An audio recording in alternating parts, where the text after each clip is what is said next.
Hello everyone, আজকে day 5। তো আজকে সকালবেলা ঘুম থেকে চলে গেলাম টিউশনি পড়ার জন্য। টিউশনি পড়ানো থেকে টিফিন খেয়ে চলে গেলাম জিমে। জিমে ছিল আজকে চেস্ট আর ট্রাইসেপ, দেখতে পাচ্ছেন। ওয়ার্ম আপ করে চলে গেলাম ওয়ার্কআউট করার জন্য। ওয়ার্কআউট করার পর বাড়ি বিকালবেলার দিকে আমাদের গ্রামে হচ্ছে কালী পূজা, আজকে হচ্ছে দেওয়ালি। সবাইকে জানাই শুভ দীপাবলি। তো দেখতে পাচ্ছেন, আর একটু পরে বাজার দিকে গেলাম, গিয়ে পূজা দেখলাম।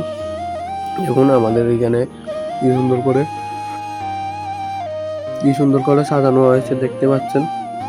তো আসলে বন্ধু ক্লাব, আর আমার তরফ থেকে সবাইকে শুভ দীপাবলির শুভেচ্ছা ও প্রীতি ও ভালোবাসা।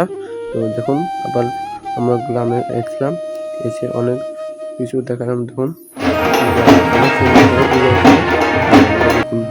দেখার জন্য লাইক অ্যান্ড সাবস্ক্রাইব করে দেবেন। তো আবার দেখা হচ্ছে কালকের ভিডিওতে। এতক্ষণের জন্য ভালো থাকুন, সুস্থ থাকুন, টাটা।